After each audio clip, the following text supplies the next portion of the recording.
If you own a home in South Florida with a 3% mortgage and feel like you can't move, this one's for you. They call it golden handcuffs. But here's what's actually happening. Homeowners in your exact spot are moving. More every month, and the smartest ones are doing it without giving up their rates. That loan that you think is trapping you might actually be one of the best financial assets that you own. I'm going to show you 3 ways that they're doing it and 1 myth that costs sellers the most. First, are golden handcuffs really a thing? Yes, the federal government studied it. FHA, the agency over Fannie and Freddie, found that rising rates froze so many home sellers, found that rising rates froze so many homeowners in place that the country lost around 1.3 million home sales over a year and a half. Their later estimate pushed that to 1.7 million. All that missing inventory helped push home prices up 6% nationally. And that lock today has a number. The average 30-year mortgage right now is roughly double the pandemic rate. So if you're locked at 3, you're carrying 3 points of handcuff plus change. The math says people in your spot mostly don't move. And you're not alone in this either. About 1 in 5 homeowners have an interest rate less than 3%. When Realtor.com surveyed homeowners, roughly 80% said they feel locked in. And the median move today runs roughly $500 to $1,200 more every month. So that's the trap. But here's the part that almost nobody is sharing. Stop thinking about the 3% rate as the thing that's keeping you in your house. It's not a cage, it's a financial asset. It's 30 years of cheap money that most bank is never going to offer again, most likely.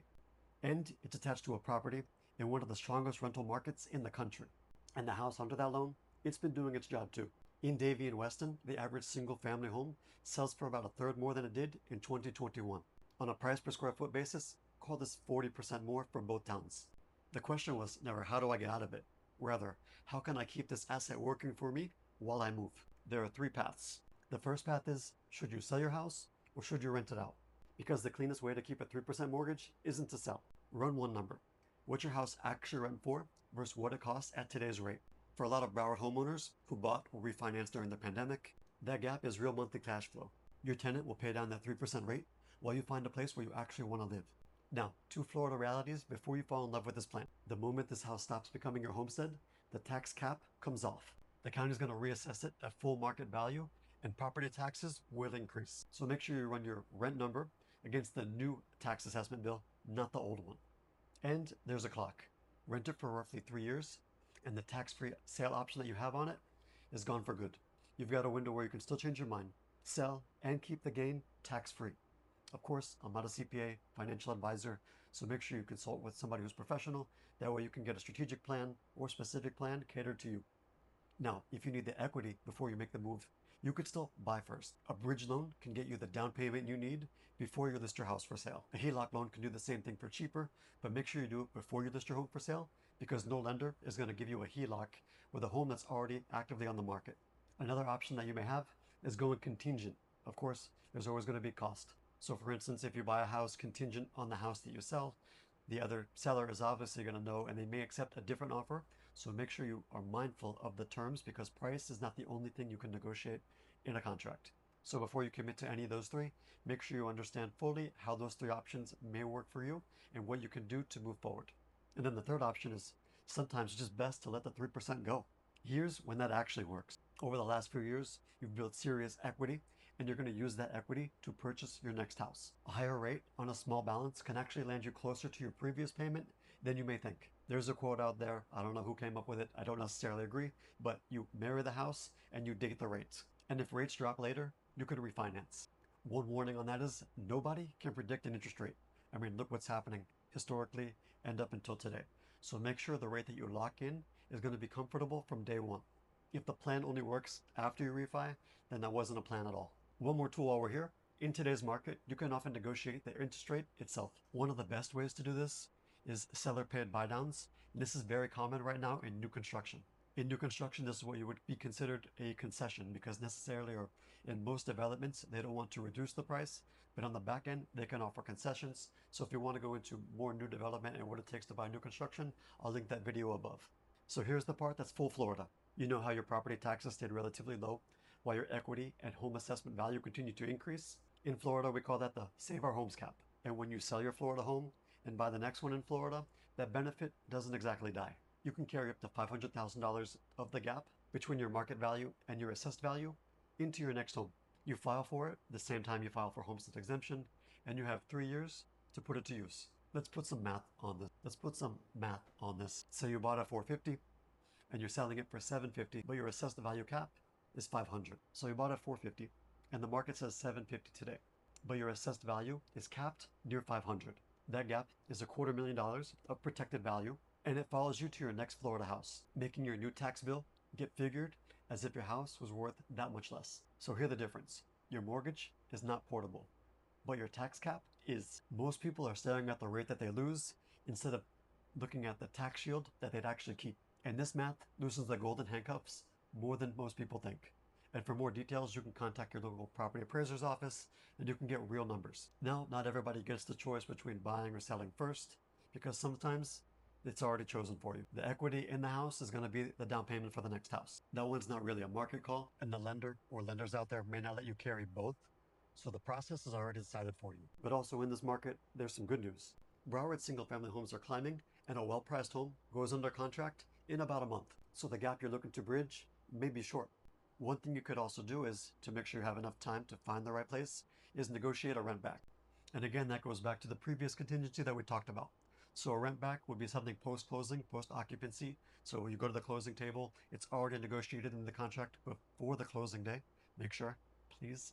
So you go to the closing table and you've already negotiated this as a contingency, and basically where you're at now, you stay put, and the new owner becomes your landlord. And you can negotiate this for any duration that you like. Of course, the other party does have to accept, but typically 30, 60, 90 days are more common than longer durations. But the beauty part about this is you sold your previous house, now you're renting back, so you have a bunch of equity in the bank that you can deploy when you're ready. And with reduced amounts of inventory already, although we're just now seeing a slight recovery in the amount of inventory available, this is going to put you in a position to win the house that you're actually looking for. One more thing, because well priced was doing a lot of work in that previous sentence, there are really 3 ways to price a house. Typically at market to get average market results, days on price, and typical sales price to list price. Below the average sales price to engineer a bidding war, or above market where you typically pay in longer days on market and price cut reductions. That video I'm going to make later, but as soon as I do, I'll put the link above. Whichever door you choose out of those 3, don't anchor on a Zestimate or some type of portal estimate. On the same house, different portals can Zestimate or estimate between tens to hundreds of thousands of dollars in difference. Your local realtor or myself, hey, is going to have the right answer for you. In the very beginning, I talked about a myth that was costing sellers the most. So here it is. You'll hear online that a buyer can take over a 3% loan. For most of the loans available, that's not true. The only assumable loans are FHA, VA, and USDA. The pandemic era refis were mostly conventional loans, and conventional loans don't transfer. So if you're planning to sell your place to a buyer with an assumable rate, well, if that's your plan, make sure your loan actually is assumable before you actually stick to that plan. On the flip side, 1 in 4 sellers actually have an assumable loan, given they have a VA loan or an FHA loan. And this whole thing, if that's you, flips. Your rate is transferable, and this actually makes it more appealing to the right buyer. So make sure, if that's you, you put that as a selling point, whether in your listing description, in your marketing, wherever you want it, or wherever your realtor comes up with a strategy. Quick question, because I love to do case studies and poll. If you're one of those homeowners with less than 4% mortgage, feel free to comment below so I can do a case study and see what you're up to and how that rate is affecting where you're at today and your future plans. Now let's turn all of this from a feeling to a decision. Let's write down 3 numbers. What your house would run for, what it costs you all in every month right now, and what the next house is going to cost you all in at today's rate after you put the equity as the down payment. Those 3 options or those 3 numbers are going to give you the path that may be right for you to choose from here on out. So let's do some numbers. Let's say you rent the house for $6,500 a month, and it costs you roughly $4,000 a month at your 3% rate. That's a $2,500 a month gap. And let's assume your new tax bill. Let's go with $2,000. Now, let's say the next house runs you roughly $6,800 a month at today's rate. After your equity goes in, that looks like a $2,800 gap from what you pay now.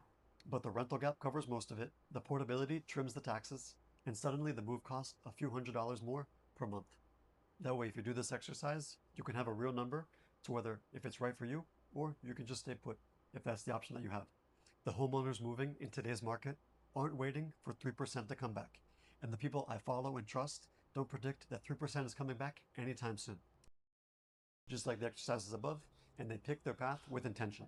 And I made this video because every single week, people walk into my open houses, and again, I get phone calls, and they're like, hey, Anthony, I would love to move. We've outgrown our house, but we have a 3% rate, and we don't think we can move. No one takes the time to share with them strategies that they could use in today's market that could get them from maybe being a landlord, whether it's a short duration or a longer duration, but at least leveraging their asset to make the best move for them. And since we're talking about numbers, the top of the market is moving faster right now than any other segment. The handcuffs are real, but they're only golden if you use them. So if you're anywhere in Davie, Weston, Broward County, of course, Southwest Ranches, Cooper City, and you want the real numbers on your house, book a strategy call. The link's below. We'll look at the 3 numbers and we'll figure out what situation works best for your circumstance in today's market. My name is Anthony Spitaleri with Living in Davie. Every single week, I'm delivering you a video about what it's like living in Davie or Broward County, in Western Broward County, of course. And I would love if you found some value in this video to subscribe.